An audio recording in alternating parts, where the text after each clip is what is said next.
Hello बच्चों, welcome to my YouTube channel study with SSR. अगर आप हमारे चैनल पर पहली बार विजिट कर रहे हो तो हमारे चैनल को सब्सक्राइब जरूर करें। चलिए देखते हैं आज क्लास 9 का नंबर सिस्टम। नंबर सिस्टम में हम देखेंगे रियल नंबर और साथ ही साथ उनके डेसिमल एक्सपेंशन। कैसे करेंगे इसको, तो चलिए स्टार्ट करते हैं। रियल नंबर होते क्या है, तो हमने लास्ट क्लास में देखा था कि real number is the collection of rational number and irrational number. Means जब भी बात आएगी रियल नंबर की तो उसके साथ रैशनल नंबर और आपका इर्रेशनल नंबर दोनों के दोनों आएंगे। कौन से? रैशनल नंबर और इर्रेशनल नंबर। अब बात कर रहे हैं उनके डेसिमल एक्सपेंशन की, तो रियल रैशनल नंबर के डेसिमल एक्सपेंशन कैसे होंगे और इर्रेशनल नंबर के डेसिमल एक्सपेंशन कैसे होंगे उसको देखते हैं। तो एग्जांपल के लिए हमने लिया क्या, आपका कोई रैशनल नंबर लिया, एक रैशनल नंबर लिया हमने 10/3। एक दूसरा सा एग्जांपल ले लेते हैं हम क्या, 10/2, और एक और ले लेते हैं, चलिए 10/2, 10/3 ले लिया हमने। 10/3 का डेसिमल एक्सपेंशन देखते हैं। किसका? 10/3 का। तो 10/3, 10 को हम किससे 3 से डिवाइड कर दें। जहां डिवाइड करेंगे तो कितना आएगा, 3 3 9, यहां पे आपका 1 आया, फिर डेसिमल लिया, यहां 0 आया, फिर अगेन 3 3 9, अगेन 1 आया, फिर यहां 0 आया, यहां 3 आया, फिर 9 आया, फिर मीन्स ये लॉन्ग प्रोसेस होती जा रही है। यहां पर क्या हो रहा है कि रिमाइंडर जो है वो 0 के इक्वल नहीं आ रहा। रिमाइंडर 0 के इक्वल नहीं आ रहा है, और जो आपका क्वोशिएंट है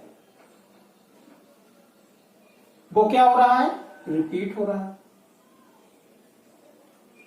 ठीक, ये इतना देखा। अब 10/2 देख लेते हैं।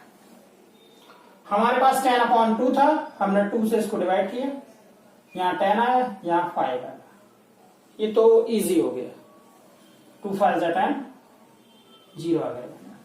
कोई और लेते हैं क्या, कोई और लेते हैं हम, जैसे 6 अपॉन यहां पे हमने ले लिया 4, या फिर और 6/4 ले लिया। ठीक है, तो 6/4 को अगर हमने लिया तो कितना आएगा 6/4, 6 से हम 4 को डिवाइड कर देंगे, 4 1 जा 4, यहां 2 आया। अब यहां क्या लेंगे, डेसिमल, तो यहां 0, 4 5 जा 20 किया। यहां पर हम एक चीज देख रहे हैं कि रिमाइंडर कितना आ रहा है, 0 आ रहा है। जो रिमाइंडर है आपका वो कितना आ रहा है, 0 आ रहा है। क्लियर? तो बात आती है अब रिमाइंडर की कि रिमाइंडर 0 आएगा तो क्या बोलेंगे और रिमाइंडर 0 नहीं आएगा तो क्या बोलेंगे। जब भी रिमाइंडर 0 आ रहा है मतलब कि ये कैसे हैं, टर्मिनेटिंग है। टर्मिनेटिंग।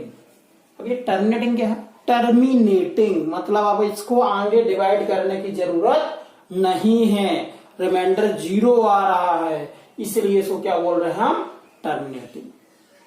लेकिन इस केस में क्या था, यहां पर रिमाइंडर आपका 0 नहीं आ रहा था। रिमाइंडर 0 नहीं आए तो उसको बोलते हैं क्या हम, नॉन टर्मिनेटिंग। क्या बोलते हैं, नॉन टर्मिनेटिंग। रिमाइंडर 0 आएगा तो टर्मिनेटिंग, और रिमाइंडर 0 नहीं आए तो उसको बोलते हैं नॉन टर्मिनेटिंग। जब भी नॉन टर्मिनेटिंग आए तो यहां पर दो केस कौन कौन से बन सकते हैं, वो बन सकते हैं कि एक बार जो आपका क्वोशिएंट है वो क्या करे, रिपीट करे, और एक बार क्या हो सकता है कि वो रिपीट ना करे, नो रिपीटिंग। मींस यहां देखिए नॉन टर्मिनेटिंग नॉन रिपीटिंग हो सकता है, या नॉन टर्मिनेटिंग रिपीटिंग हो सकता है। मतलब क्या होगा इनका, जैसे यहां पर हमने देखा तो क्वोशिएंट जो था भाई, रिमाइंडर 0 नहीं आ रहा था तो ये तो नॉन टर्मिनेटिंग हो गए। लेकिन ये जो क्वोशिएंट है ये 3 3 आ रहे नहीं आ रहे, मतलब ये रिपीट हो रहे हैं। तो वो कहलाएंगे आपको नॉन टर्मिनेटिंग रिपीटिंग। मतलब अगर इसके डेसिमल एक्सपेंशन को बोला जाए तो ये जो डेसिमल एक्सपेंशन है ये बनाएगा क्या आपका नॉन टर्मिनेटिंग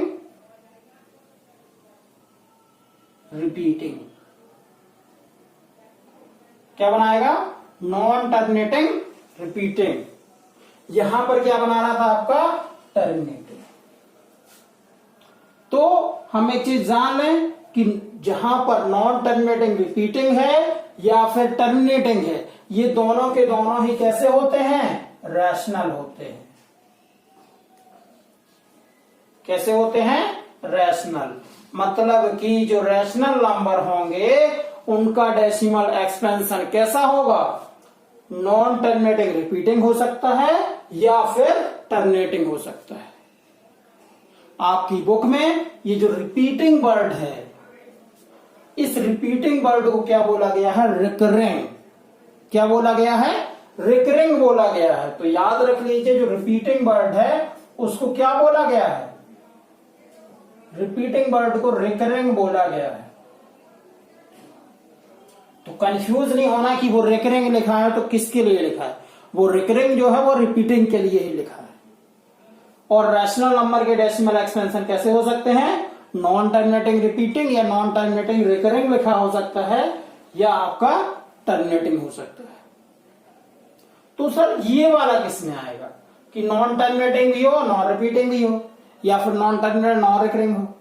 तो जो आपके इर्रेशनल नंबर होते हैं इनका डेसिमल एक्सपेंशन होता है कैसा नॉन टर्मिनेटिंग, साथ ही साथ क्या नॉन रिपीटिंग या नॉन रिकरिंग। ये जो डेसिमल एक्सपेंशन होता है ये किसका होता है इर्रेशनल नंबर का होता है। मींस अगर कोई हमको इर्रेशनल नंबर लिखनी है तो उसका डेसिमल एक्सपेंशन कैसा होना चाहिए non terminating and non recurring होना चाहिए। एग्जाम्पल के लिए जैसे हमने लिख लिया 1.01001001001, तो यहां पे हम क्या देख रहे हैं कि देखिए ये खत्म भी नहीं हो रहा, खत्म नहीं हो रहा मीन्स नॉन टर्मिनेटिंग हो गया। और रिकरिंग मतलब नॉन रिकरिंग रिपीट हो रहा है नहीं हो रहा। यहां 01 है फिर यहां 001 है फिर यहां 000 है। तो जो इर्रेशनल नंबर होते हैं उनका डेसिमल एक्सपेंशन कैसा होता है नॉन टर्मिनेटिंग नॉन रिकरिंग। वहीं जो रैशनल नंबर होते हैं उनका जो डेसिमल एक्सपेंशन होता है वो होता है नॉन टर्मिनेटिंग रिपीटिंग या फिर उनका होता है टर्मिनेटिंग।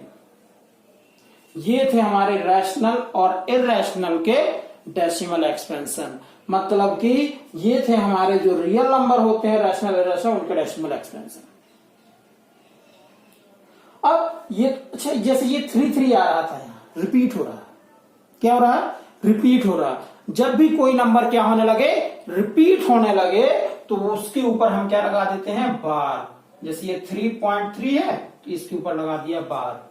ये बार जो है ये ऊपर जो लाइन लगाते हैं इसको बार बोलते हैं और इसका मतलब होता है कि अब ये नंबर रिपीट होता जाएगा। जितनी भी डिजिट रिपीट हो रही है उनके ऊपर आप बार लगा दीजिए।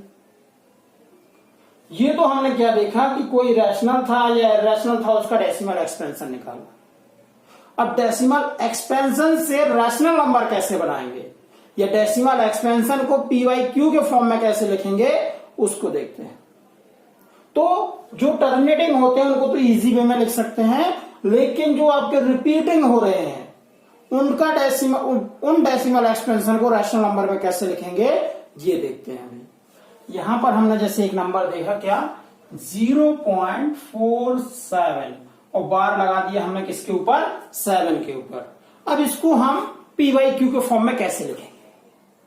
तो PYQ के फॉर्म में लिखने के लिए कुछ दिमाग लगाते हैं। सबसे पहला काम तो हम ये देखेंगे कि बार कितने में लगा हुआ है। तो यहां जो बार लगा हुआ है वो 1 डिजिट में लगा हुआ है। तो नोट कर लीजिए कि जब बार जो है आपका 1 डिजिट में हो तो आपको मल्टीप्लाई किससे करना है 10 से। अगर 2 डिजिट में बार लगा हुआ है तो मल्टीप्लाई कितने से करना है 100 से। और अगर 3 डिजिट में है तो फिर आप ऐसे बढ़ाते जाइए, यहां होगा 1000 से। क्योंकि यहां पर बार कितनी डिजिट में है 1 डिजिट में, मतलब जो मल्टीप्लाई हम कराएंगे वो कितने से कराएंगे, 10 से कराएंगे। तो इसको सॉल्व कैसे करते हैं इसको देखते हैं। क्या माना हमने, लेट्स सपोज ये जो 0.47 है इसको x मान लेते हैं। 0.4 और 7 मतलब क्या हो रहा है, रिपीट हो रहा है। तो हमारा मान हम जितना चाहें उतना लिख सकते हैं इसको, और भाई रिपीट हो रहा है तो वो कहीं खत्म तो होगा नहीं। अब मैंने क्या बताया कि बार जो था यहां सिंगल डिजिट में था, तो आपको जो मल्टीप्लाई करना है वो कितने से करना है, 10 से करना है। तो इस इक्वेशन को हम पूरा किससे मल्टीप्लाई करा दें, 10 से। Now multiplying by multiplying by 10 both side, दोनों साइड हम कितने से मल्टीप्लाई करा दें, 10 से। तो यहां कितना मिल जाएगा आपको, 10x। और ये जो है जब 10 से मल्टीप्लाई कराएंगे तो डेसिमल एक प्लेस शिफ्ट हो जाएगा, मतलब ये बन जाएगा 4.7। अब बात आई सर यहाँ पे कितने 7 है, तो हमको क्या लेना है, जितने ऊपर थे ये कितने नंबर, 1 2 3 4 5 6, तो 6 7 लेना यहाँ पे, मतलब डेसिमल के साथ बराबर लेना ताकि वो कैंसिल हो सके। इसको सेकंड इक्वेशन मान लिया। अब हम क्या करते हैं, सेकंड इक्वेशन में से फर्स्ट इक्वेशन को माइनस कर देते हैं।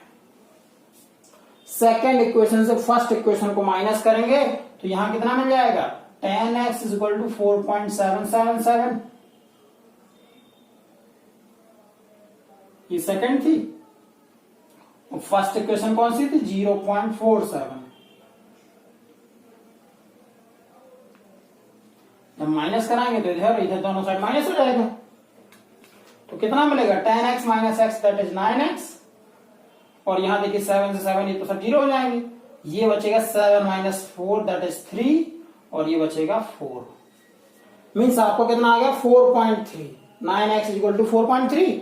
अब हम क्या कर सकते हैं, अगर डेसिमल हटाना है इसका तो यहां क्या आ जाएगा, 10 आ जाएगा। भाई डेसिमल हटाया 1 लगा, कितने हैं 1, तो 0 आ गया। Means x is equal to कितना आ जाएगा, 43/10, और 9 यहां मल्टीप्लाई में था, यहां आएगा डिवाइड में, तो कितना हो जाएगा ये 43/90। तो देखिए हमने किसको माना था, x, इसको माना था x, और इसको हमने किस फॉर्म में रिप्रेजेंट कर दिया, रेशनल नंबर के फॉर्म में रिप्रेजेंट कर दिया। यही आपके एग्जाम में पूछा जाता है कि कोई भी डेसिमल एक्सपेंशन दिया गया था उसको आप PYQ के फॉर्म में रिप्रेजेंट कीजिए। और ये क्वेश्चन क्लास 9th में पूछा ही जाता है, तो इन क्वेश्चन को आपको अच्छे से समझना है। अब आप अपनी एक्सरसाइज का जो है क्वेश्चन नंबर फर्स्ट कीजिए, सेकंड कीजिए, थर्ड कीजिए। अगर आपसे नहीं बनते हैं तो आप मेरे कमेंट सेक्शन में बताइए, मैं आपको फिर से उनको समझाऊंगा। थैंक यू बच्चों।